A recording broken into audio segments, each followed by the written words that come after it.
Hi, good evening. Korin at 52 Walnut Avenue East. First of all, I'd just like to state that I am currently running for a Board of Ed trustee position for next year. And I have two children, and just to speak to what Dr. Olson had said a short while ago, I currently have two children at Saltzman, a first grader and a third grader, that are doing the Math Inquiry Lab, and they are so excited about math, and I've had many conversations with you about it. For those of you that haven't experienced it, they love their Math Inquiry Lab. That actually my first grader was asked to also do a second grade Math Inquiry Lab.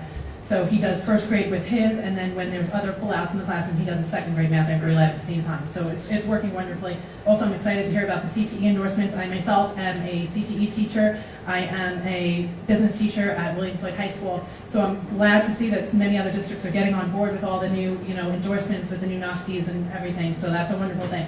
My biggest question though is there some sort of industry advisory board? I've asked around a lot, and I have gotten a lot of no's. I've gotten a lot of, well, there's a shared decision making. It's not quite the same thing. The way I see it is Farmingdale is such a wonderful community. We've got so many businesses. We've got an amazing downtown, and I'm sure many of those businesses would love to really cooperate more so with the schools. I know in my own district we do that tremendously. We have they've sponsored things like a problem solving, where they've come into my classroom and they've posed a problem that they have in their business, and they've had our students try to solve it. They've done things like elevator pitch competitions for the kids, and they were the judge and they awarded prizes. They've done things like working with junior achievement to have business owners again go into the elementary schools and be the elementary school teacher for the day and teach them a little bit of curriculum like that. Is the district considering moving into, especially with the advancement of the CTE programs, moving into anything like that? No? Okay. Thank you. So we do have a very strong connection. Our director of CTE, Stanley Pellick, attends every Chamber of Commerce meeting. So the Chamber of Commerce is really where we make those connections. But we have a number of, in addition to that and making those connections, we have a number of businesses that we place our students with. In terms of internships, externships, we have programs where they come into our business classes, our construction classes. So there's a tremendous amount of that happens.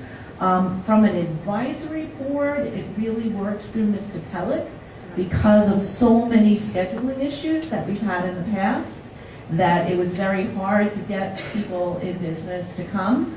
Yeah, we started doing that. We used to do it once a month, and we started going to, I think, quarterly. Right. And we've had more turnout that way. We found that it was better for us to go to them than them to come to us, and that's why it's been such a successful partnership.